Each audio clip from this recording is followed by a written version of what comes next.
Oh, modul 7. Baik, ini masih dengan materi pada modul 7 tentang kutipan dan catatan kaki. Baik, Putri Ayu akan sampaikan, ini mahasiswa dari matematika ya. Putri Ayu akan mempresentasikan materi tentang kutipan dan catatan kaki. Disilakan Ayu. Salam Merdeka Literasi. Baiklah, di sini saya akan melakukan presentasi modul 7 kutipan dan catatan kaki.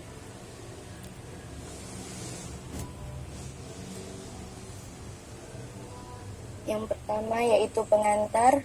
Dalam penulisan ilmiah, baik penulisan artikel-artikel ilmiah, karya-karya tulis maupun penulisan skripsi dan disertai seringkali dipergunakan kutipan-kutipan untuk menegaskan isi uraian atau untuk membuktikan apa yang dikatakan.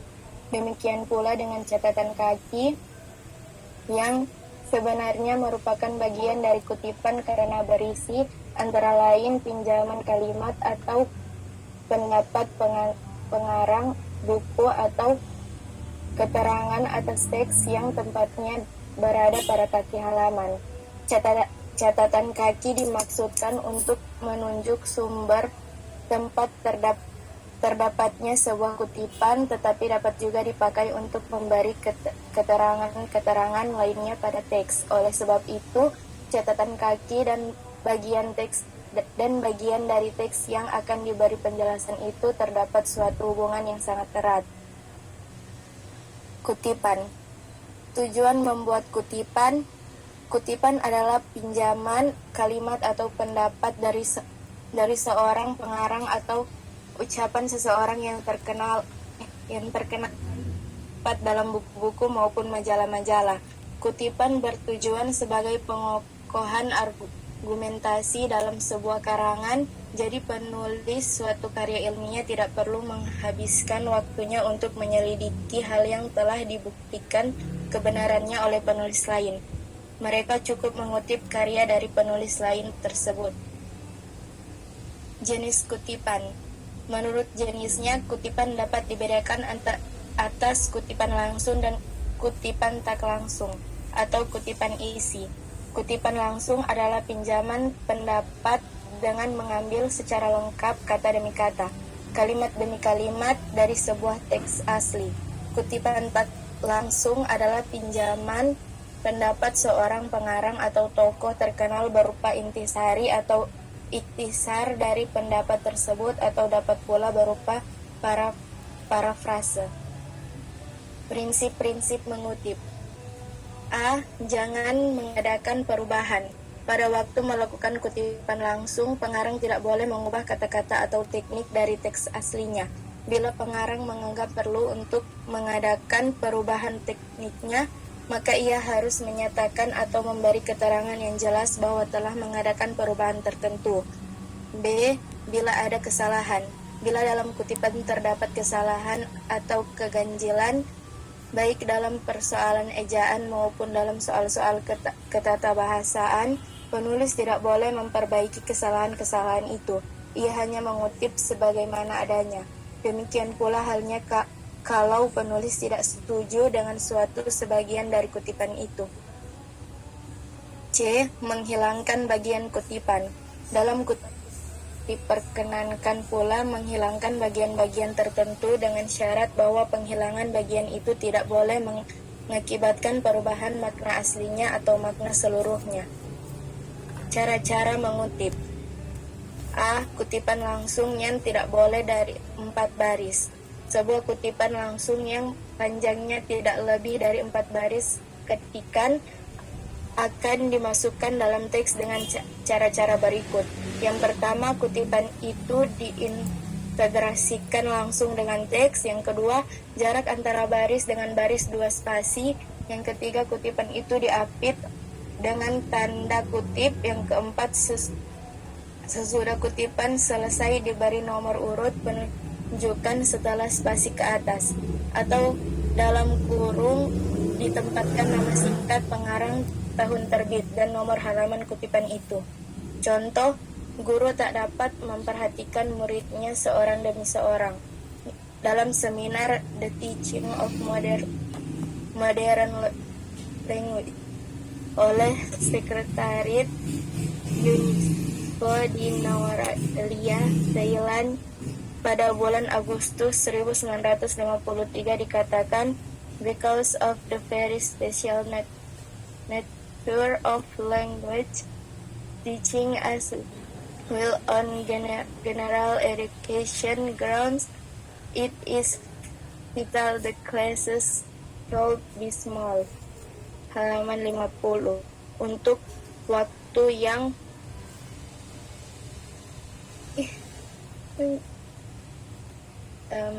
B.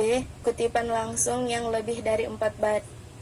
Sebuah kutipan terdiri dari 5 baris atau lebih, maka seluruh kutipan itu harus digaris sebagai berikut. Yang pertama, kutipan itu dipisahkan dari teks dalam jarak 2,5 spasi. Yang kedua, jarak antara baris dengan baris kutipan 1 spasi. Yang ketiga, kutipan itu boleh atau tidak diapit dengan tanda kutip. Yang keempat, sesudah kutipan selesai diberi nomor urut penunjukan setengah spasi ke atas atau dalam kurung ditempatkan nama singkat pengarang, tahun terbit, dan nomor halaman tempat terdapat kutipan itu. Yang kelima, seluruh kutipan itu dimasukkan ke dalam 5-7 ketikan. Bila kutipan itu dimulai dengan alinea baru, maka baris pertama dari kutipan itu dimasukkan lagi 5-7 ketikan. C. Kutipan tak langsung. Dalam kutipan tak langsung biasanya ini atau sari pendapat yang dikemukakan. Oleh sebab itu kutipan tidak boleh mempergunakan tanda kutip. Beberapa syarat harus diperhatikan untuk membuat kutipan tak langsung.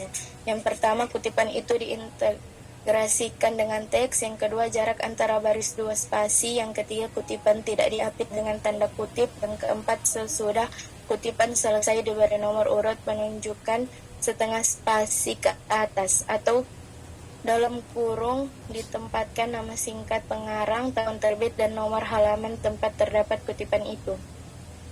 D. Kutipan atas ucapan lisan. Bila penulis ingin memasukkan juga kutipan-kutipan semacam itu di dalam tulisannya, maka sebaiknya ia memperhatikan naskah kutipan itu kepada orang yang memberi keterangan itu untuk mendapatkan pengesahannya. Kalau ada kekurangan atau kesalahan, dapat diadakan perbaikan terlebih dahulu oleh yang bersangkutan. Dengan demikian tidak perlu timbul bantahan atau hal-hal yang tidak diinginkan di kemudian hari. Sumber ucapan-ucapan lisan itu dapat dimasukkan langsung dalam teks, dapat pula dimasukkan dalam catatan kaki seandainya akan mengganggu jalannya teks itu sendiri.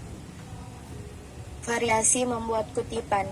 Sebuah pola yang terus-menerus dipakai akan menimbulkan kebosanan. Sebab itu pola-pola membuat kutipan akan lebih efektif kalau mengandung variasi. Variasi antara kutipan langsung dan kutipan tak langsung, variasi antara kutipan yang dimasukkan dalam teks dan kutipan yang dimasukkan dalam catatan kaki. Tanggung jawab penulis.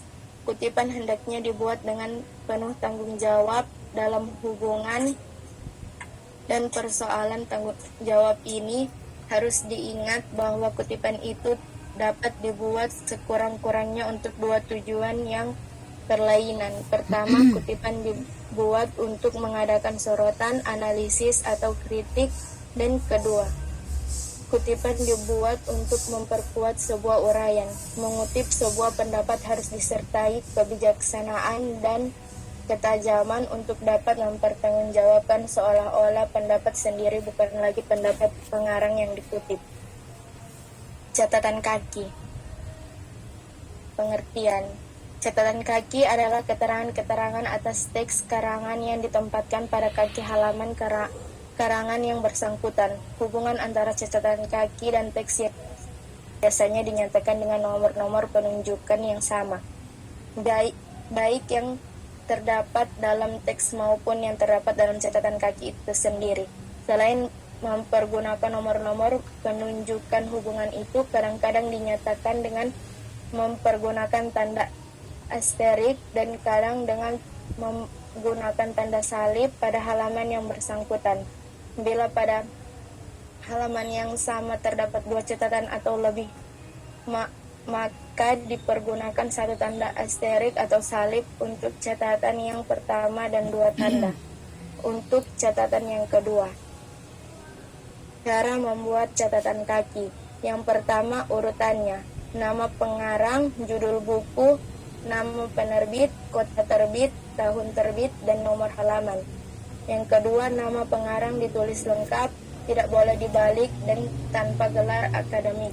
Yang ketiga, judul buku, masing-masing kata ditulis dengan huruf kapital, dicetak miring, di garis bawah atau dicetak tebal. Yang keempat, tanda baca yang digunakan untuk memisahkan unsur-unsur dalam catatan kaki adalah koma.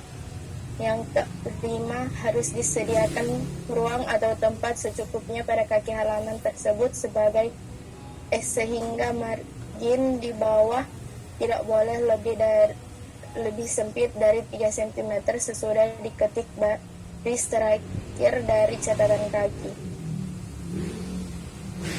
Yang keenam, sesudah baris terakhir dari teks, dalam jarak 3 spasi harus dibuat sebuah garis mulai dari margin kiri sepanjang 15 ketikan dengan huruf pika atau 18 ketikan dengan huruf baik. Yang ketujuh, dalam jarak 2 spasi dari jenis tadi, dalam jarak 5-7 ketikan dari margin kiri nomor penunjukan. Yang ke-8, langsung sesudah nomor penunjukan setengah spasi ke bawah mulai diketik baris pertama dari catatan kaki. Yang ke-9, jarak antar baris dalam catatan kaki adalah spasi rapat, sedangkan jarak antar catatan kaki pada halaman yang sama kalau ada adalah 2 spasi. Yang ke-10, baris kedua dari tiap catatan kaki selalu dimulai dari margin kiri. Singkatan-singkatan. Ini adalah singkatan-singkatan dari catatan kaki, bisa teman-teman lihat.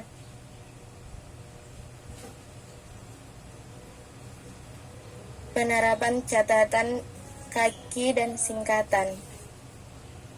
Ini juga bisa teman-teman lihat. Sekian dan terima kasih. Iya, terima kasih Putri Ayu.